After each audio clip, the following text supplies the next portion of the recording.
हाँ जी,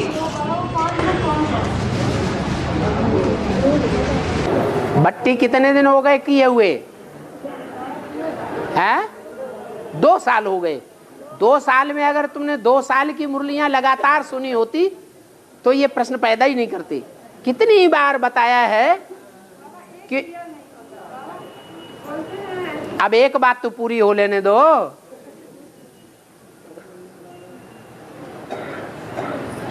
कोई पैंतरा बदलना है क्या?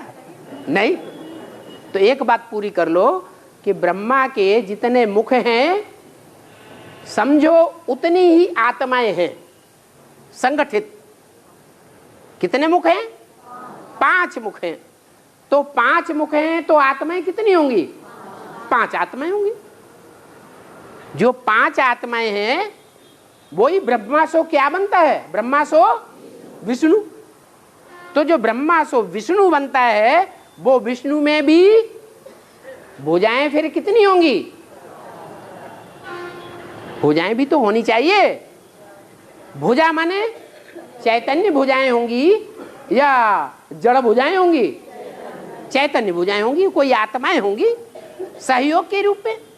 वो सहयोगी 4 आत्माएं और 4 जो सहयोगी आत्माएं चैतन्य हैं उनको चलाने वाला कोई होगा या नहीं होगा कि भुजाएं अपने आप चलना शुरू कर देंगी? वो चलाने वाला भी होता है। वो है 5वां मुख। जिस मुख के लिए कहा गया है तो उसने गाली देना शुरू कर दिया तो वो मुख काट दिया।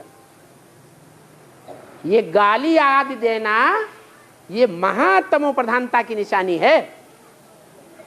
जो आत्मा के मुख से गाली निकलती हो, मुख से गाली निकलती हो तो समझ लो क्या है? तमो प्रधान आत्मा है। तो ब्रह्मा के मुख से भी अगर गाली निकले, जिस ब्रह्मा के द्वारा नई दुनिया की स्थापना होनी है, तो ऐसे गाली देने वाले मुखों को काटना जरूरी है कि नहीं काटना जरूरी है? जरूरी हो जाता है। तो कहते हैं 5वां मुख काट दिया, आत्मा अलग हो गई और देह अलग हो गई। तो अच्छा हुआ या बुरा हुआ? अच्छा हुआ।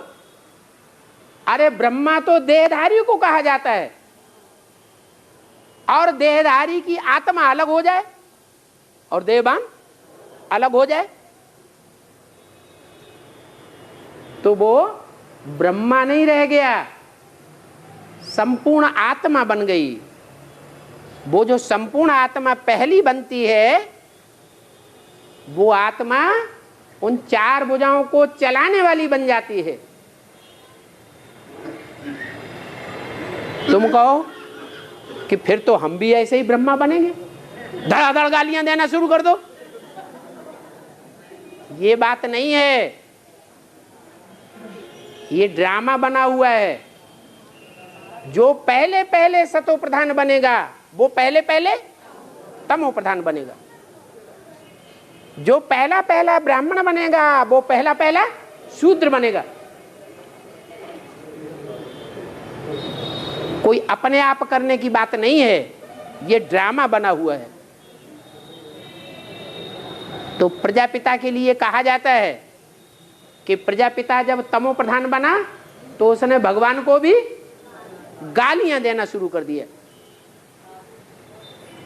तो वो 5वां मुख है जो 4 भुजाओं को चलाने वाला पहले तैयार होता है। और जो 4 भुजाएं हैं उनमें 2 भुजाएं हैं राइटियस और 2 भुजाएं हैं लेफ्टिस्ट। जो राइटियस भुजाएं हैं वो हैं ब्रह्मा सरस्वती। उन्होंने सदैव राइटियस कर्म ही किए हैं कि अनराइटियस काम भी किए हैं? राइटियस काम ही किए। एक है ऊपर की भुजा राइटियस और एक है नीचे की भुजा। जो ऊपर की भुजा है वो ऊपर की इसलिए है कि इसने बुद्धि का काम विशेष किया है।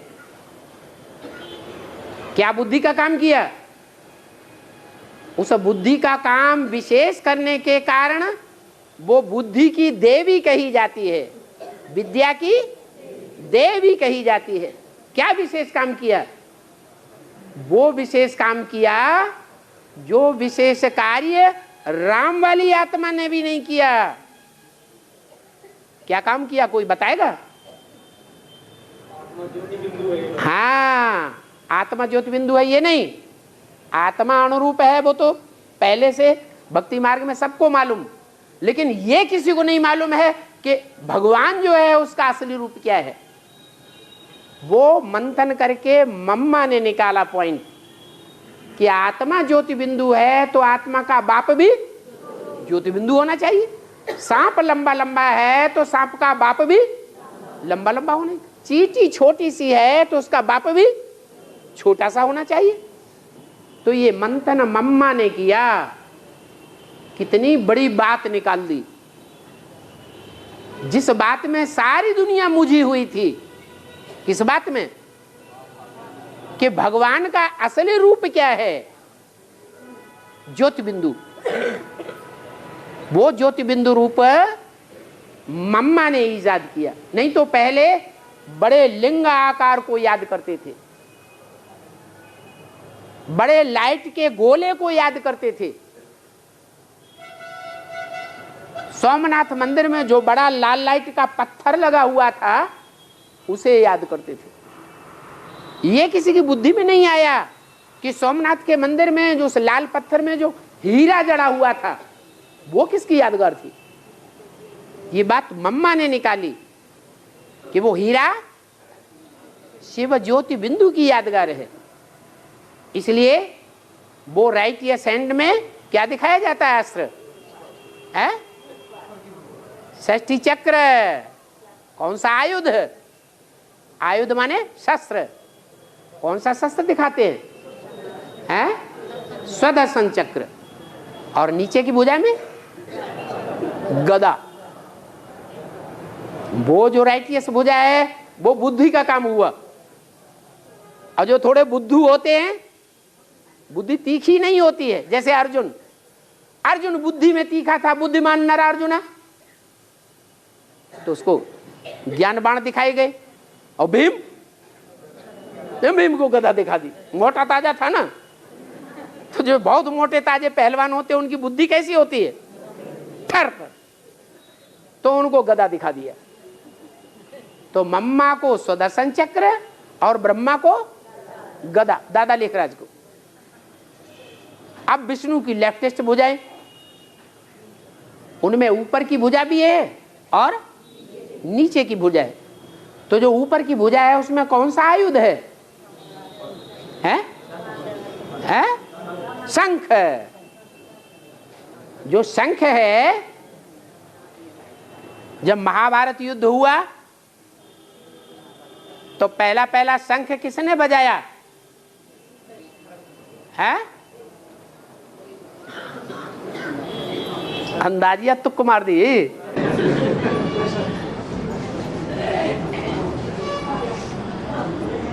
है? नहीं, लक्ष्मी कहाँ युद्ध करती है?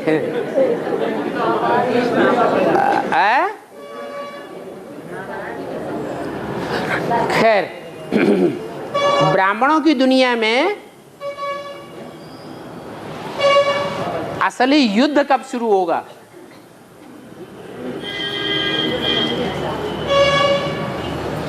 '76 से युद्ध शुरू हुआ कि नहीं हुआ है?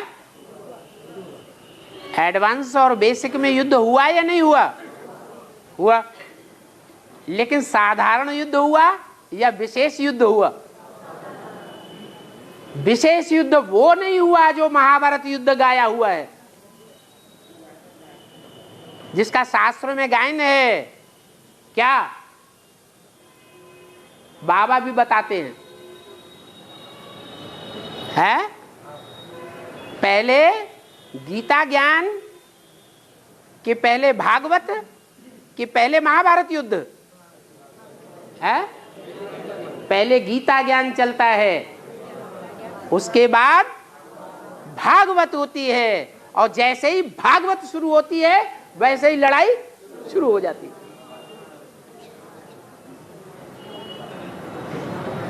दुनिया में जितने भी शास्त्रों में युद्ध दिखाए गए हैं, वो युद्ध किसके पीछे हुए हैं? उनका मूल कारण कौन होता है? अरे महाभारत का मूल कारण द्रौपदी, रामायण का मूल कारण सीता, और देवासुर संग्राम का मूल कारण लक्ष्मी। तो ऐसे ही है यहां भी। 76 में कोई मूल कारण सामने नहीं आया, इसलिए महाभारत युद्ध नहीं कह सकते। हाँ, गीता ज्ञान शुरू हुआ, गीता ज्ञानामृत कहेंगे, क्योंकि अमृत मंथन करके निकाला जाता है। 76 से मंथन शुरू हुआ, गीता ज्ञानामृत हमारे सामने आया, गीता का एपिसोड चल रहा है, भागवत का एपिसोड नहीं कहेंगे। क्यों? क्योंकि जो भी ब्राह्मणों की दुनिया है, उस ब्राह्मणों की दुनिया के अंदर का जो अंदर का परकोटा है किला का, किले के 2 परकोटे होते, एक बाहर का और एक अंदर का। तो जो घरगृहस्थ में रहने वालों का बाहर का परकोटा है वो एडवांस पार्टी में आ गया। बाहर के परकोटों में रहने वाली जो कन्याएं माताएं हैं, वो एडवांस में जाने से उनका कोई अंतर नहीं पड़ता। लेकिन जब अंदर के परकोटे में से हजार की हजारों शहद की रानी के पीछे भागेंगी, तो दुर्योधन दुशासनों को क्रोध आवेगा या नहीं आवेगा? जोर से क्रोध आवेगा, और महाभारत युद्ध शुरू हो जाएगा। तो ये कनेक्शन बताया। पहले है गीता ज्ञान। जब गीता ज्ञान सुनाते हैं तो ज्यादा मजमा इकट्ठा नहीं होता, कोई नहीं सुनना चाहता गीता ज्ञान। गीता ज्ञान किसी की ज्यादा समझ में भी नहीं आता। बिरले हैं अर्जुन जो निश्चय बुद्धि बनते हैं गीता ज्ञान सुन के। लेकिन जब भागवत शुरू होती है तो सबकी आंखें खुली, कौन भागा, कहां भागा, क्या लड़ाई हुई, क्या ऐसे हुआ, कैसे क्या होना चाहिए, सबकी बुद्धि चलने लग पड़ती है। तो वो भागवत अब शुरू होने वाली है। और जब भागवत शुरू होगी, जिसका तरीका अव्यक्त बाप दादा ने एडवांस वालों को बता दिया। क्या बताया है? अरे विभीषण ने तरीका बता दिया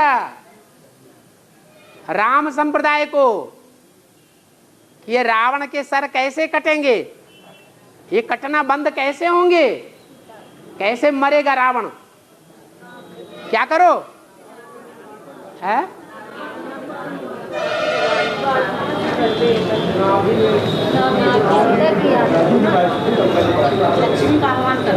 अरे सीधी सीधी बात बताओ, नाक कटाओ, नाभि कटाओ, क्या क्या बोलते हो है?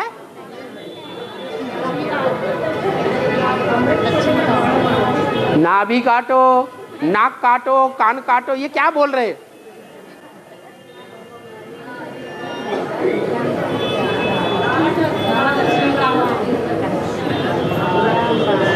अरे विजयमाला का आवाहन करो, विजयमाला की हेड को आवाहन करो। विजयमाला की जो हेड है वो है वैष्णवी, वो विष्णु की नाभि से निकलता है ब्रह्मा। क्या? विष्णु की नाभि में 16,108 नार नाड़ियां बंधी हुई है। वो 16,108 नसों नाड़ियों को कंट्रोल करने वाली है। अगर उसका आवाहन कर लिया तो समझो सारी दुनिया के ऊपर विजय प्राप्त हो गई। तो बाबा ने तरीका बता दिया, एक रानी मक्खी को आवाहन करो, पीछे पीछे सारे की भागवत शुरू हो जाएगी। और जब भागवत शुरू होगी तो दुर्योधन दुशासन शिशुपालों को बड़ी जोर से क्रोध आ जाएगा और लड़ाई शुरू हो जाएगी। हम जानते हैं gateway to heaven is Mahabharat. Mahabharat युद्ध होगा और स्वर्ग के गेट खुल जाएंगे, हम घुस जाएंगे, वो रह जाएंगे। तो शंखनाद होगा। वो शंखनाद किसके द्वारा होगा? कौन सी भुजा के द्वारा होगा? जो विष्णु की लेफ्ट साइड की ऊपर की भुजा है, उस भुजा के द्वारा उस रानी मक्खी के भागने के साथ ही साथ युद्ध का घंट बज जाएगा, शंखनाद हो जाएगा। इसलिए विष्णु की उस ऊपर की लेफ्टिस्ट भुजा में शंख दिखाया जाता है और नीचे की भुजा में कमल का फूल। जो कमल का फूल है वो कीचड़ में रहने वाली आत्मा की यादगार है। रहती कीचड़ में है, कीचड़ की दुनिया में रहती है, पतित दुनिया में रहती है, पतित परिवारों के बीच में रहती है, लेकिन बुद्धि कहाँ लगी हुई है? एक भगवान के पास लगी हुई है। उसका यादगार है कमल का फूल। कौन है वो? है? हाँ, जगदम्बा रहती है घर गृहस्थ की कीचड़ की दुनिया में। रावण संप्रदाय के कीचड़ में रही पड़ी है, बंधन में फंसी हुई है। जैसे बांधेली माताएं जबरियन उनको कीचड़ में रहना पड़ता है, लेकिन बुद्धि कहाँ रहती है? बुद्धि उपराम होकर के रहती है। सबसे जास्ती अदर कुमार याद करते हैं, कुमार याद करते हैं, कुमारियां याद करती हैं, या बांधेली माताएं याद करती हैं। क्यों? क्योंकि उनका तन बंधन में है, लेकिन मन स्वतंत्र होता है। उन बांधेली माताओं में सबसे जास्ती बांधेली माता कौन है? जगदम्बा। तो जो जगदम्बा है वो रावण की जेल में है, कीचड़ की दुनिया में है, और कीचड़ की दुनिया में रहते भी भगवान को, भगवान के स्वरूप को सबसे जास्ती याद करती है। इसलिए महाकाली के जो पुराने पुराने चित्र हैं, उन चित्रों में स्थूल पांव से शंकर को दबोचे हुए भल दिखाया है, लेकिन बुद्धि में कौन बैठा हुआ है? शंकर का चित्र रखा हुआ है। उसे क्या साबित हुआ है? कि बुद्धि से भगवान को याद करती है।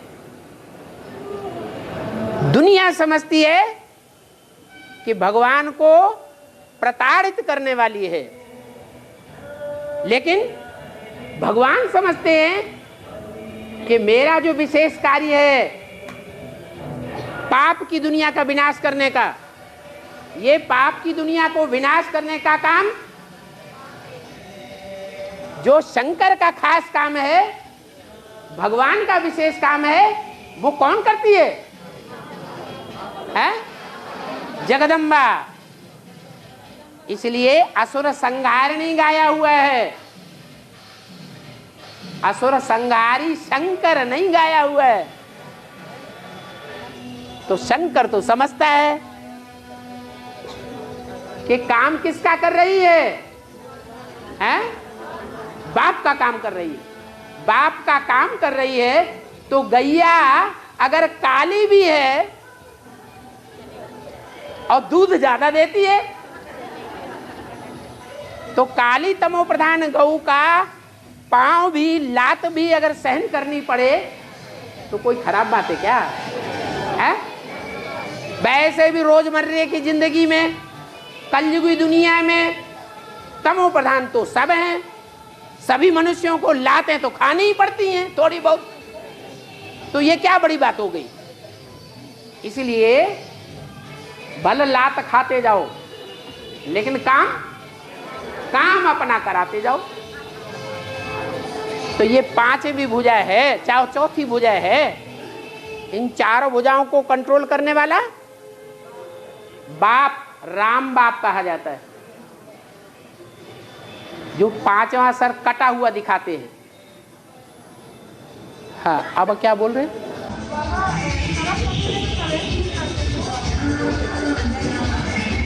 इसका जवाब भी दे दिया है, तुमको सुनना ही नहीं है। मुरलियां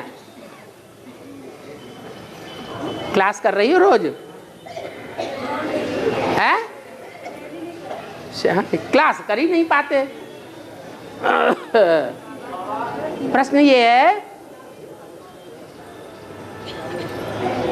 प्रश्न है कि सरस्वती में तो शिव बाबा प्रवेश ही नहीं करते। जब प्रवेश ही नहीं करते तो ब्रह्मा का मुख कैसे हो गया? बाबा ने तो बताया है, मैं जिसमें प्रवेश करता हूं उसका नाम ब्रह्मा रखता हूं। अच्छा, क्या भगवान सिर्फ मुख से बोल बोल करने के लिए ही प्रवेश करता है? भगवान का काम मुख से बोल बोल करने का ही है? क्या मुख से बोल बोल करके ही ज्ञान सुना जाता है? प्रैक्टिकल कर्म के द्वारा कोई ज्ञान सुनता नहीं है।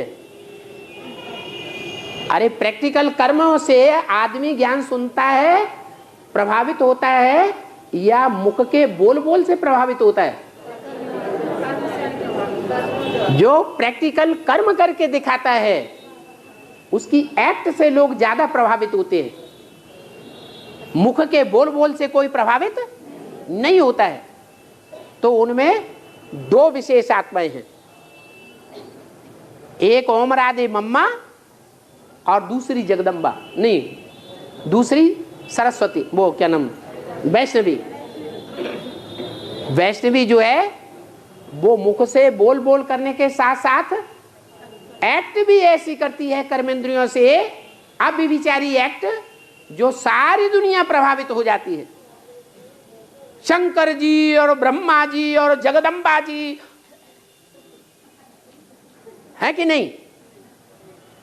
शंकर जी, ब्रह्मा जी, जगदम्बा जी इतना बोल बोल करते हैं, वर्षों दुनिया प्रभावित होती है। दुनिया बदलती है क्या? तो ये कोई जरूरी नहीं है कि भगवान प्रवेश करके बोल बोल करे तब ही प्रवेशता साबित होती है। कर्मों की एक्ट से भी प्रवेशता साबित होती है। जगदम्बा में जो ये मनन चिंतन मंथन का टॉप मोस्ट पॉइंट आया, ये ओम राधे मम्मा की आत्मा ने 63 जन्म क्यों नहीं मंथन करके दिखा दिया? इसी लास्ट जन्म में मंथन करके क्यों दिखाया? क्या कारण है? अरे वो शिव ने प्रवेश करके उनके द्वारा मंथन कराया। ब्रह्मा दादा लेखराज ने सहन शक्ति का ऊंचे से ऊंचा उदाहरण दिखाया। 63 जन्मों में क्यों नहीं करके दिखाया? उस समय बाप नहीं प्रवेश किया, यहां प्रवेश किया। तो ये कोई जरूरी नहीं है कि ओम राधे मम्मा में प्रवेश करके शिव बाप बोल बोल करे तभी ब्रह्मा साबित होगा,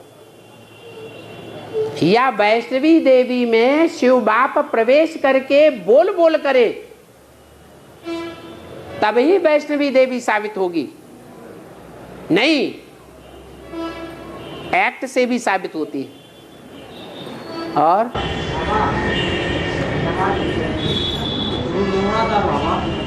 अर्जुन को द्रोणाचार्य ने अर्जुन अर्जुन को गुरु द्रोणाचार्य ने धनुर्विद्या सिखाई। धनुर्विद्या सिखाई, हाँ जी। वो लोग ऊपर उठ के देख रहे हैं, जरा खड़े होकर बोल दो, और बेचारों को उठना न पड़े। हाँ, अर्जुन को द्रोणाचार्य ने धनुर्विद्या सिखाई। हाँ जी। और एक लव को नहीं सिखाई है, एक लव को नहीं सिखाया। हाँ हाँ एक लव जो है हाँ, तो धनुर्विद्या ने अर्जुन से ज्यादा तीखे थे। तीखा चला गया। गुरु द्रोणाचार्य ने एक लव से अंगूठा ही क्यों मांगे थे? है, हाँ गुरु द्रोणाचार्य ने हाँ, एक लव से अंगूठा क्यों मांगे थे बाबू से? हाँ। तो प्रश्न यही है ना कि द्रोणाचार्य ने अंगूठा क्यों मांग लिया, ये तो अत्याचार कर दिया उसके साथ। तो उसका जवाब ये है कि गुरु द्रोणाचार्य भगवान का पार्ट था, सदगुरु का पार्ट था, या दुनियावी देहधारी धर्मगुरुओं का पार्ट था? किसका पार्ट था? देहधारी धर्मगुरु ईर्ष्या द्वेष करेंगे या नहीं करेंगे? करेंगे। अरे अर्जुन की तो बात छोड़ो, उन्होंने जो विद्या अपने बच्चे अश्वत्थामा को सिखाई वो अर्जुन और पांडवों को भी नहीं सिखाई। इतना देहवान था। एकलव्य तो बहुत दूर की चीज हो गई। देहधारी धर्मगुरुओं में और भगवान में, सदगुरु बनने में बहुत अंतर है, जमीन आसमान का अंतर है।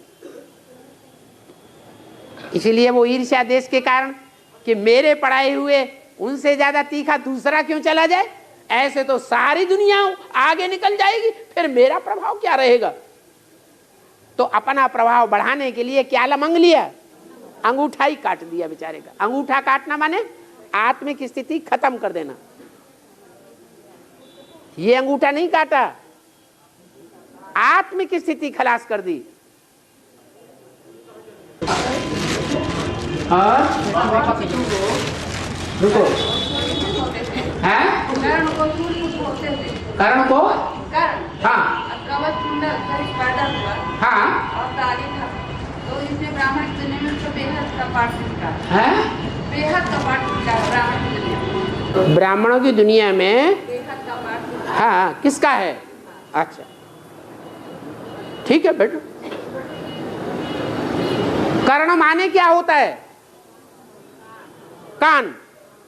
ब्राह्मणों की दुनिया में कान से सुनने और कान से सुनाने का काम सबसे जास्ती किस आत्मा ने किया?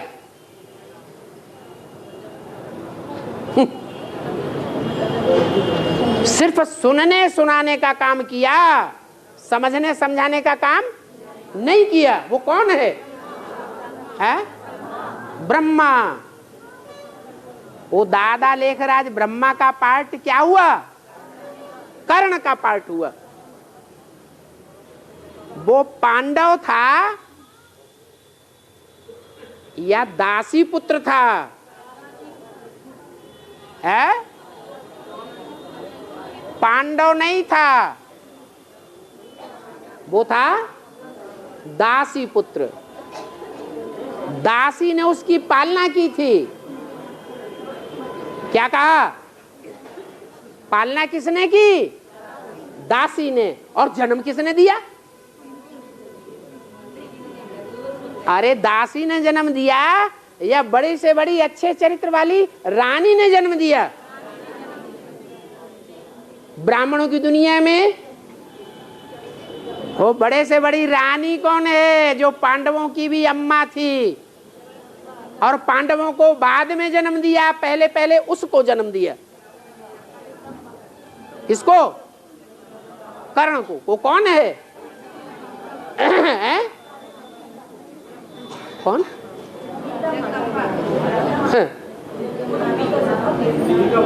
गीता माता है, जो भगवान की रची हुई गीता माता है।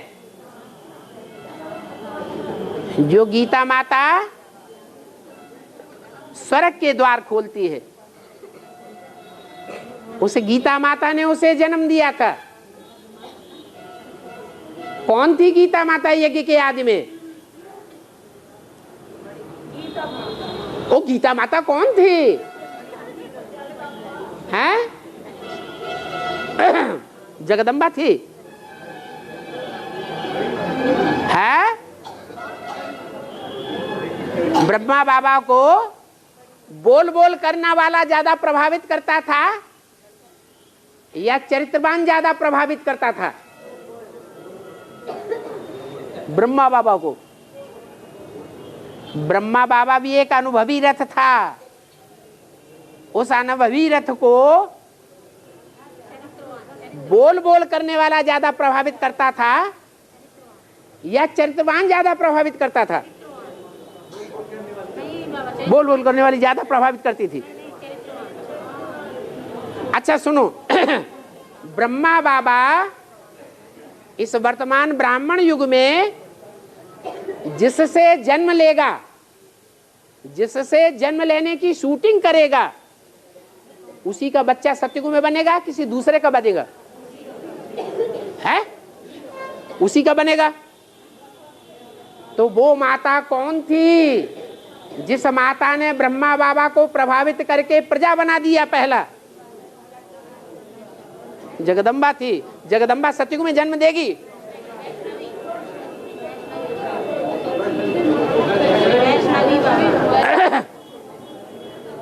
है?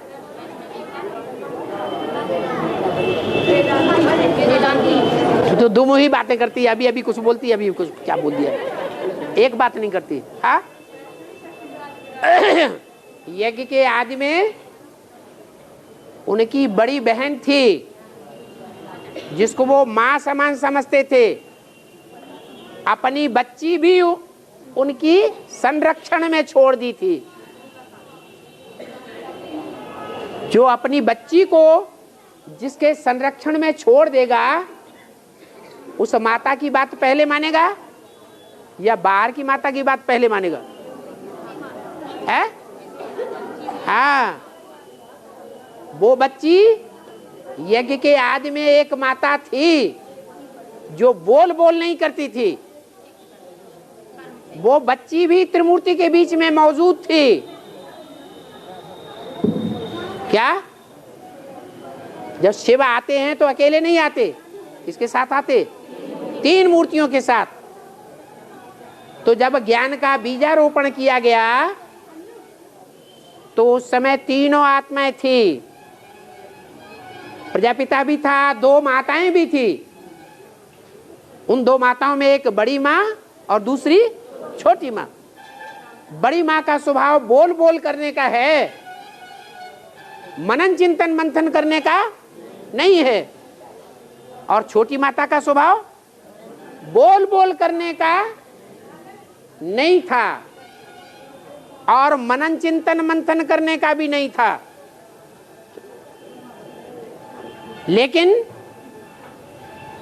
जब तक पक्का निश्चय न बैठ जाए तब तक वो किसी को सुना नहीं सकती, झूठी बात किसी को नहीं सुनाएगी। यज्ञ के आदि में भी जब पुरानी दुनिया का अंत होता है,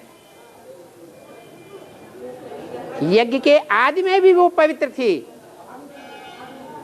वैष्णवी थी। और जब सृष्टि का आदि हुआ तब भी क्या थी? है?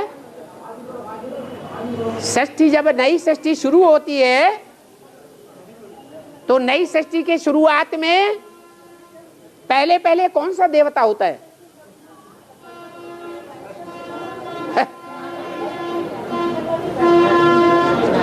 विष्णु। नई सृष्टि जब शुरू होती है तो पहले पहले कौन सा देवता? विष्णु देवता। तो जो आदि में देवता होगा वो अंत में होगा कि नहीं? जो आदि सो अंत। नई सृष्टि के आदि में भी वो लक्ष्मी नारायण आदि देव थे। और जब पुरानी दुनिया का अंत होता है तो भी वो विष्णु स्वरूप होते हैं। उन विष्णु की नाभि से 10 वर्ष के बाद 47 में ब्रह्मा प्रकट हुआ। विष्णु की नाभि से ब्रह्मा निकला। तो वो वैष्णवी शक्ति आज में भी वैष्णवी शक्ति थी, पवित्र थी, और उस पवित्र बुद्धि ने साक्षात्कार के आधार पर बेसिक में भी आदमी ये तय किया था कि ये आत्मा ही कृष्ण बनेगी। प्रजापिता के कहने से ब्रह्मा बाबा को बुद्धि में नहीं बैठा। बच्चे को अपने बाप का ज्ञान बाप से होता है या माता से होता है? माता से होता है। तो कौन सी माता थी जिसके द्वारा ब्रह्मा बाबा को निश्चय बैठा कि मैं सतयुग की नई दुनिया में पहला प्रिंस मैं बनूंगा?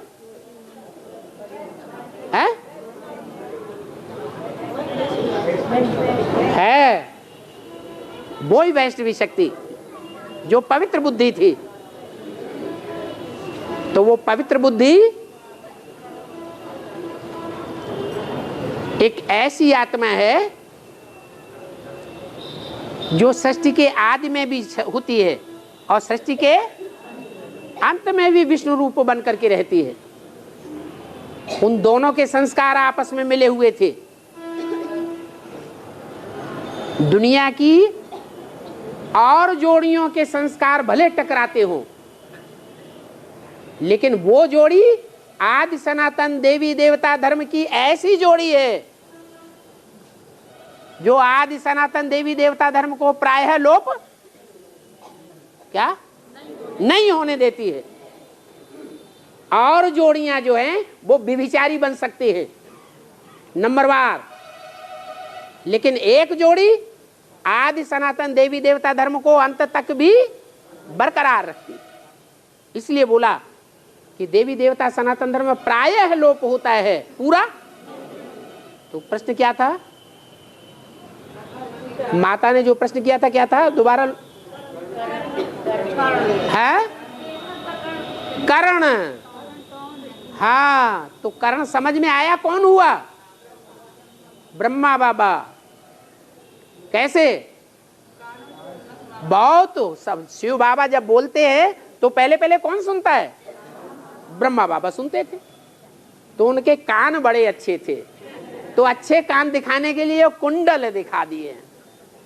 उन्होंने कानों से सुन करके जो दान दिया है वैसा दान दुनिया में कोई ने नहीं किया।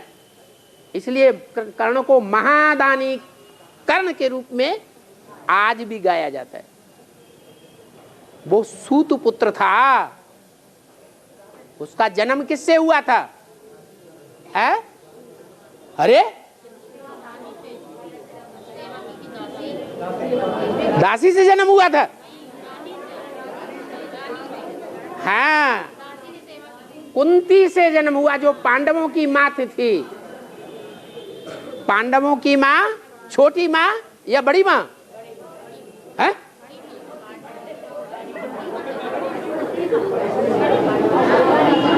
पांडवों की माँ छोटी माँ, पवित्र माँ। उसका नाम शास्त्रों में दिखाया गया है कुंती। 2 प्रकार के पांडव हैं, 3 हैं बड़े, युधिष्ठिर, भीम, अर्जुन। उनकी माँ थी कुंती, और 2 पांडव थे छोटे, उनकी माँ थी मद्री, मंदबुद्धि।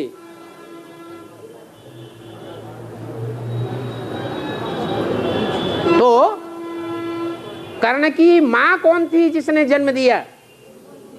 कुंती महारानी थी। और पाला किसने? कौन थी दासी? है? अरे है? कितनी बार मुरलियों में बोला हुआ है कि तुलसी का पार्ट किसका है? जो आंगन में दिखाई जाती है, अंदर बेडरूम में नहीं बैठाया जाता है। हाँ, आंगन में क्यों बैठाई जाती है? क्योंकि वफादारी निभाने में थोड़ी भूल हो गई, इसलिए रावण उठा ले गया। श्रीमत की लीका से बाहर हो गई, इसलिए रावण उठा ले गया। ये बेवफाई होने के कारण तुलसी की पूजा तो होती है। जब तक तुलसी को थाली में भोग न लगाया जाए तब तक भगवान का भोग पूरा नहीं होता। वो कौन सा भोग है? भगवान कोई लड्डू पेड़ा कचौड़ी खाने के लिए नहीं आता है। क्या खाने काय का भोग लगाता है? सब भूल गए। विकारों का भोग लगाता है। तो वो विकारों का भोग लगाने के लिए जिसने अपने को पहले अर्पण किया उसको देख देख करके और 16,000 ने अर्पण किया। वो पहले नंबर अर्पण होने वाली तुलसी कही जाती है। थोड़ी सी भूल हो गई बेवफाई की, इसलिए दासी का काम बनता है। क्या? तुलसी आंगन में बैठाई जाती है, अंदर बेडरूम में नहीं। बेडरूम में कौन? रानी या दासी? रानी बैठाई जाती। एक दूसरी तुलसी भी होती है जो आंगन में भी नहीं बैठाई जाती, वो जंगल में रहती है। वो अभी भी कांटों के जंगल में है, पहले भी कांटों के जंगल में थी। थोड़े समय के लिए भगवान का साथ निभाया और गायब हो गई, इसलिए उसे काली तुलसी कहा जाता है। आदि से लेकर के अंत तक ज्यादातर जीवन उसका कांटों के जंगल में व्यतीत होता है। सरेंडर होकर के जीवन व्यतीत नहीं होता है। तो दासी पुत्र क्यों कहा गया कर्ण को? है क्योंकि यज्ञ के आदि में बड़ी मां थी जो ब्रह्मा बाबा की पालना करने वाली थी। मम्मा बाबा को डायरेक्शन कौन देते थे? कोई ऐसे बच्चे थे जो मम्मा बाबा को भी डायरेक्शन देते थे। उनमें अव्वल नंबर नाम किसका था? है? अरे वो ही माता, हाँ, जगदम्बा का। आज में भी वो ब्रह्मा बाबा की पालना करती थी। और बाबा ये भी तो कहते हैं ना कि तुलसी विवाह बाद में नीचे से कुछ मिलाए और राम भरोसे दे रहे पर्वत में है क्या? जाको अर्थ हमें ना मालूम, पहले अर्थ बताओ। हाँ, खड़े हो जा। हाँ, ये बताते हैं हमारे तुलसी जो होती है, हाँ, उसको जो हमारे अपने अंदर में रखा जाता है अंदर। तुलसी बिरवा एक बार बोलो। तुलसी विवाह बाद में नीचे से कुछ मिलाए, नीचे से कुछ मिलाए, कहीं से मिला?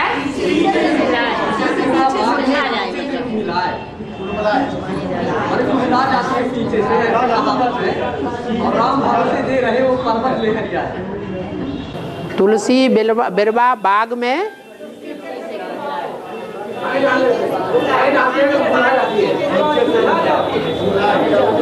कुमिला जाती है। कब? अगर पानी डालें।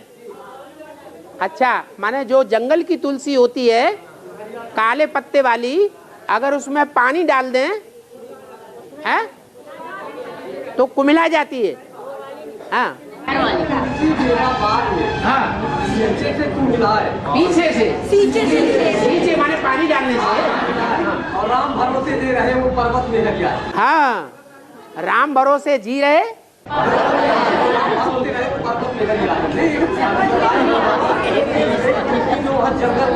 हाँ, रुको तो अर्थ तो बता लेने दो। हाँ,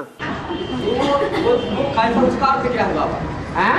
जो तुलसी माने बाद में पीछे से मिला जाती है, वही काली तुलसी। हाँ, हाँ, और जो जंगल में रहती है वो हरियाती रहती है। जंगल में रहने से हरियाती है, लेकिन अगर पानी डाल दिया जाए तो कुमला जाती है। वही काली तुलसी की बात है जो यज्ञ के आदि में पहले निकली थी भंगिन के रूप में, सारी सभा के अंदर आती थी और बाबा के गले लिपट जाती थी। उसको बाद में 2-4 रोज के बाद उसके परिवार वाले लोग आए और ले गए, वो टिक नहीं पाई ज्यादा टाइम। ऐसे ही एडवांस में भी कोई एक पार्टधारी है जो पहले पहले सरेंडर होती है, लेकिन सरेंडर होना बड़ी बात है या निभाना बड़ी बात है? निभाना बड़ी बात। सरेंडर तो पहले हुई, लेकिन जब उसके परिवार वाले आए, शूद्र संप्रदाय, बेहद की ब्राह्मणों की दुनिया के, वो उसको बहा ले गए, उठा ले गए।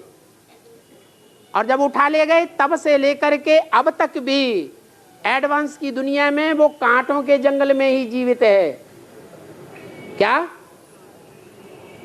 उसे ज्ञान की बातें सुनाओ तो कुमिला जाएगी। ये ज्ञान की बात है कि यज्ञ के आदि में भी कोई भंगिन थी जो आदि सो अंत में भी ऐसी निकलती है जो भगवान के साथ समर्पित तो होती है तन से मन से, लेकिन निभाए नहीं पाए। ये बातें उसको अच्छी लगेंगी? है ये बातें अच्छी लगेंगी क्या? नहीं अच्छी लगेंगी। तो पानी डालने से को मिलाया जाती है।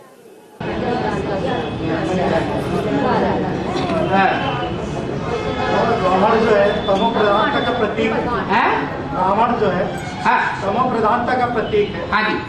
लेकिन उसकी लंका को श्रीलंका बोलते हैं, जबकि श्री को श्रेष्ठ होता है। जो श्री माने श्रेष्ठ, रचना लंका है, उसे श्रीलंका कहा जाता है। तो रचयिता श्रेष्ठ होगा या भ्रष्ट होगा? है कोई दूसरा होगा? श्रेष्ठ ही होगा। तो लंका की रचना किसने की थी? रावण ने की थी। है शिव बाबा ने की थी। तो शिव बाबा तो श्रेष्ठ थे, श्रेष्ठ है। जिस नगरी को रचेगा वो श्रीलंका नहीं कही जानी चाहिए। और कोई आत्मा पुराना शरीर छोड़कर नया शरीर जब लेने को होता है तो 4 माह पूर्व से ही अपनी संरचना करने लगता पिंड के रूप में। 4 माह पहले से ही संकल्पों से अपना पिंड तैयार करने लगता है। हाँ, वो आत्मा जो है अपने संकल्पों से नहीं, 4 महीने पहले से ही उसके पिंड जो शरीर लेना है, लंगड़ा पैदा होगा तो टांग नहीं होगी, भ्रूण के अंदर काना पैदा होगा तो एक आंख नहीं होगी, अंधा अगर पैदा होगा तो दोनों आंखें नहीं होंगी। माने वो पिंड के अंदर ही उसके संस्कारों के अनुसार उसके शरीर की रचना हो जाती है। हाँ, अगर 4 माह के बीच में ही उसके पिंड को किसी कारण से समाप्त कर दिया जाता है, हाँ, तो क्या वो आत्मा 4 माह के बाद फिर अपना शरीर छोड़ेगी? 4 महीने के बाद वो तो पहले ही समाप्त हो गई। पहले ही जब उसका पिंड पेट में समाप्त कर दिया गया, हाँ, अब उसको 4 माह के बाद अपना शरीर छोड़, पिंड जब समाप्त होता है तो वो रक्त बन करके निकल जाता है। जो आत्मा को शरीर खत्म। पुराना शरीर से नया तो लेना। हाँ, फिर जहाँ जाएगी, जहाँ जाके जन्म लेगी, वहाँ नया पिंड शुरू होगा। तब तक वो सूक्ष्म शरीर के आधार पर रहेगी, सब शरीर के आधार पर रहेगी। हाँ, और